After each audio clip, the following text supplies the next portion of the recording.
Hello everybody, welcome to my shop. My name's Stephen Cox. Today's adventure is 2008 Dodge Ram 2500 with a 5.7 liter Hemi. This thing came in with a extreme misfire and it just ran like crap, barely ran under its own power, the check engine light flashing.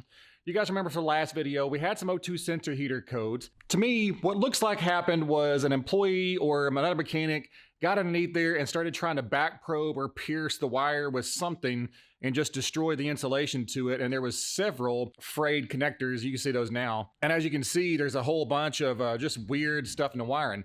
Well, I tried to order the harness side connector for the vehicle, and lo and behold, they could only get one. There's only one in America, apparently, and the customer doesn't want to wait. I don't want to wait. So I opted to just cut the connector out and butt splice it together with using some of those solder seal connectors that I really like.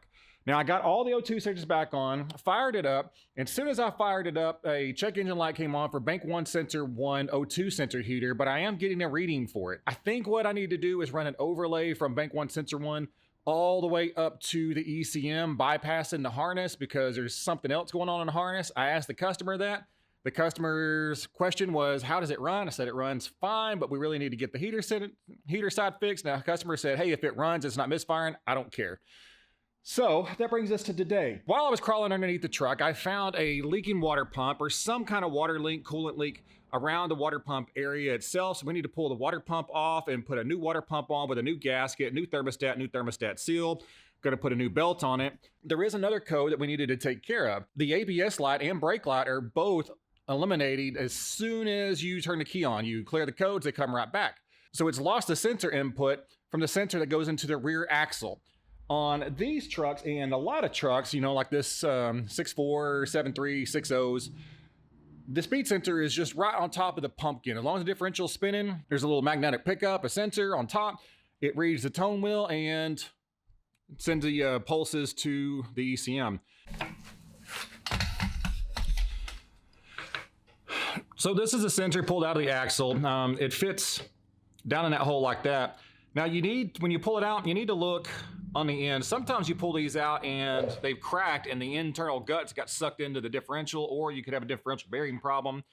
So if you pull this out and this is all missing, then you're gonna have to pull your differential cover off and get rid of all the wires and everything that are sucked inside. But we're looking for little cracks along this top edge right here. If you see any huge cracks, or you look inside of this connector right here and you see oil migrating through that connector, that means your sensor is bad, needs to be replaced, even if it is still reading. So I popped out the old sensor, went and got a brand new one. We're gonna pop a new sensor in and then clear the codes and see what else we got.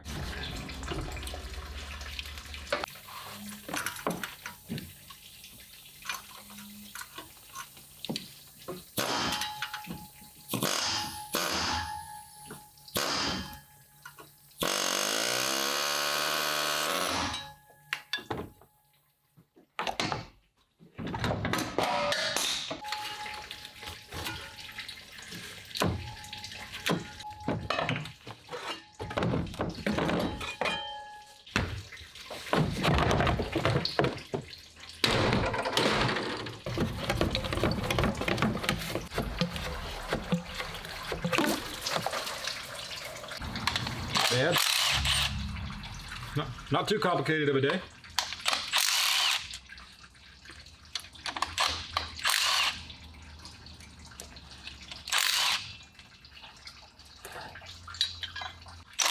Next time I'm out in Middle Wales, that area, I'll holler at you. All right, we got this big old monstrosity of a water pump off. Now I need to take some Scotch-Brite and clean up all the area where the gasket's on. You can see a little weird, is that RTV? Looks like some RTV right there for some reason. Definitely looks like something wasn't sealing right there. Well, we'll get it all cleaned up and get it put back together. So the best stuff I know of to clean surfaces is red Scotch-Brite. But the stuff works awesome and you can rip it by hand real easy.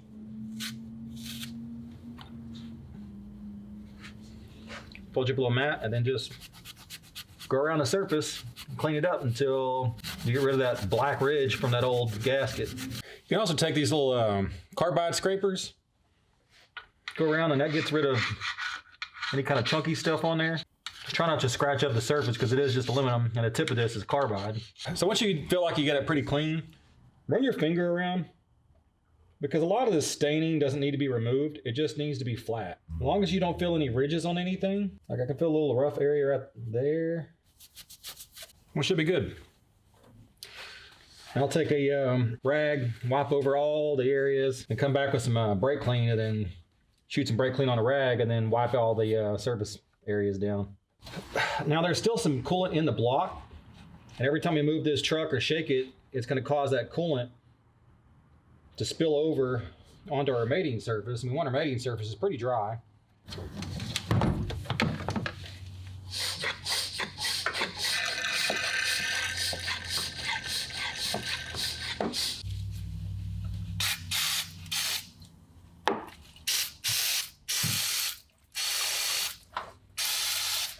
So the tool that I was using to siphon that out is called Liquivac. This thing works fairly well. I've had to modify this one because if you put any kind of warm liquid, and then even after you have these for a little while, you loosen this side, pull it by hand back, and then you have a valve over here. Now these things work great, but you're gonna go through a lot of them. This is probably this is my first one that I bought, but I need to buy another one. Apparently these don't last very long. I want to get an actual like Mighty Vac liquid exchanger, like something that you would use to change the oil in a boat. But in a pinch, these work really good and they're cheap. They're only like 40 bucks. And that's it. There's no need to put any RTV silicone. You don't have to oil these. You don't have to do anything with it. You just bolt it in and make sure when you bolt it down that you don't just put one bolt in one hole, tighten it all the way, and then go to town. Put all your bolts in just a barely even finger tight to get it set, and then go in a cross pattern, tighten this one up, then this one up, then this one up, then that one up. And you alternate all the way over to make sure your clamping load is equal on all sides. So I got the water pump installed, and then I started in this bolt up here, tightened that one just barely with my hands, and it came down here, and then crisscrossed all over the place. My best word of advice for you guys, especially younger guys, don't use power tools, air ratchets, cordless ratchets, impacts to tighten these down. You're gonna strip bolts out. When you're trying to put a timing cover on or a water pump to a timing cover, you're dealing with aluminum parts, finish it by hand. That way you can actually feel how tight the bolt is getting, and you can tell where it stops and you put enough force on it. You need to teach yourself that exact amount of force that's needed for stuff like this. And if you just do a cordless impact or a cordless ratchet, you're probably going to end up having to take the water pump back off and fix some threads, or worse, you crack something and then you're really up creek without a paddle. So I'm going to put the rest of these accessories back on and put our belt back on, put our fan shroud back on, and then fire it up. All right, I got it all buttoned up, ready to go. And my favorite way to test a coolant system right after you do a coolant repair, open the engine or anything like that, is to use an air evac system. This one's from Mighty Vac. I don't know if I'll be able to find this exact one, but there'll be a link down in the description for hopefully this exact brand. If not, then there'll be one that's comparable to it. But all you do, you got this little Christmas tree deal, this universal one. And as it goes into the radiator, down there, you tighten this guy up, and that expands this rubber to make a seal. Now, one caution about using this tool, this little metal ring, sometimes you got to pull it out to do import cars. Other times you might actually pull the ring off. I've actually lost one of these rings before and had to make one. But just be careful about that metal ring. But all you do, stick that guy in like that. Doesn't have to be superhuman tight, just kind of snug. You put this little venturi on, hook your air to it, then open this valve, and watch this needle, and this needle should pull it. This needle should go down, indicating that we're pulling a vacuum.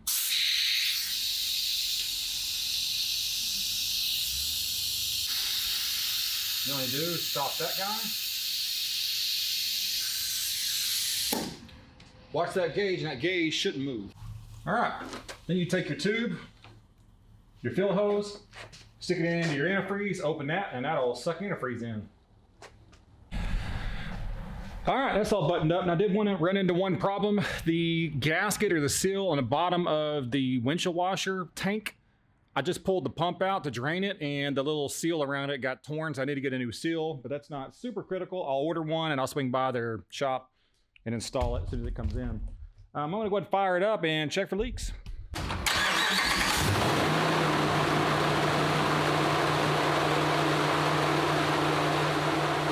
Well, everything looks good.